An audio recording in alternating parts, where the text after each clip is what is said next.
大家好，我是 Nancy，一位生活在加州硅谷的房地产经纪人。过去几年，已经协助超过200个家庭在湾区完成买房与卖房。过去我们接触的不少购房家庭，很多都曾经犹豫过，到底是买学区房好，还是买一个便宜的房子，但是送孩子去私立学校更好。无论上公立学区还是私立学校，最重要的因素当然是孩子的个性和学习程度，适合什么样的学校风格。不过今天这期影片，我想从经济层面来帮大家对比下学费和房价的差别。以2025年南湾市场举例，一套 Cupertino 学区的独立屋中位数是在340万，而 Sunnyvale 的独立屋中位数是在265万。这75万的差价，就是很多家庭为了学区额外支付的成本。如果这75万是通过贷款来完成的，假设利率按比较保守的30年固定利率5%来计算，仅这多出来的75万贷款与地税每月多出来的支付金额接近$5000。从长期来看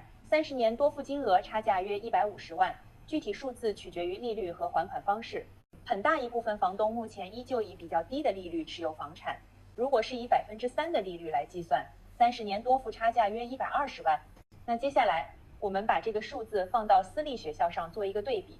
以湾区比较常见的私立学校为例，比如 Challenger School 或 Basis School。Challenger School 的学费根据年级不同，大致在每年2万到3万美元之间。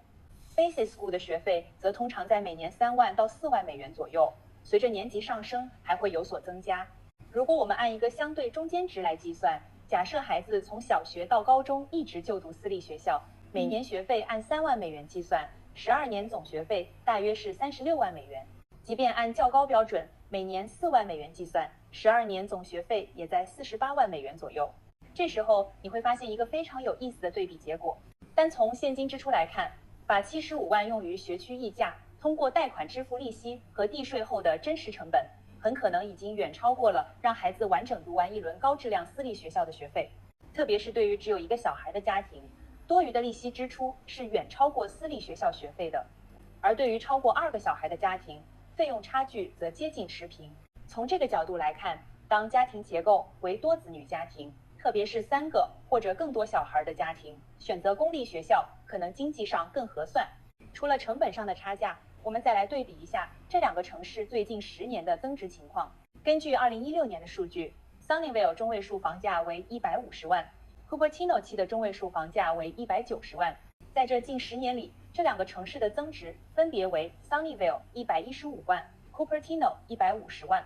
增值表现上， Cupertino 学区多出35万。Nancy 也看了其他几个城市的中位数变化， Santa Clara 同期增值约95万， Palo Alto 值约130万。根据这个数据来看，学区房在近10年的增值表现是更好的。如果结合增值数据参考，我们不难得出结论，对于超过1个小孩的家庭，选择公立学区相对于私立学校的支出成本很可能是相对更少的。当然，无论是利率还是增值，这些变量都是随着经济与区域发展动态变化。另外，不同学区的差价也是根据您选择的区域需要做具体的计算。我们今天只是以这2个比较受欢迎的城市做对比，给大家一个参考。另外需要强调的是，买学区房并不是只有教育这一项价值，优质学区往往伴随着更稳定的房价表现、更强的抗跌性以及更好的长期转售市场。在很多湾区城市，好的学区本身就是一种稀缺资源，即便市场波动，也更容易被下一位买家接受。公立学区也让孩子的社交圈更集中，学校更多元化。而私立学校最大的优势则是教育进度通常更严格，通常班级规模更小，课程设置更灵活，对孩子的关注度更高，而且不受居住地址限制。对于一些不想被学区绑定或者未来有可能搬家的家庭来说，私立学校反而提供了更大的灵活性。另外，教育质量上往往被很多家庭认为更高，并且家长相对更轻松。所以，选择买公立学区还是去普通学区上私立学校，并不是简单的值或不值，而是取决于家庭的整体规划。如果你的家庭本身就计划长期自住，对社区、环境、房产保值性有很高要求，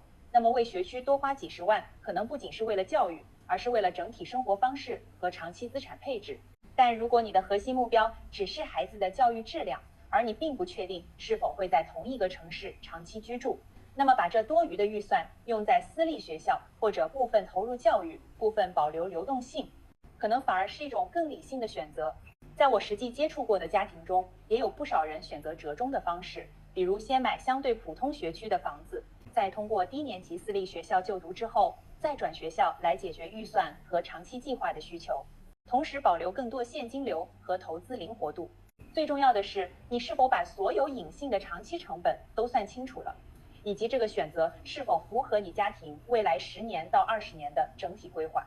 如果你正在湾区看房，也正纠结学区房和私立学校之间的选择，欢迎联系我，我们可以结合您的预算、孩子年龄、城市选择和长期计划，协助您的家庭做出最适合的决定。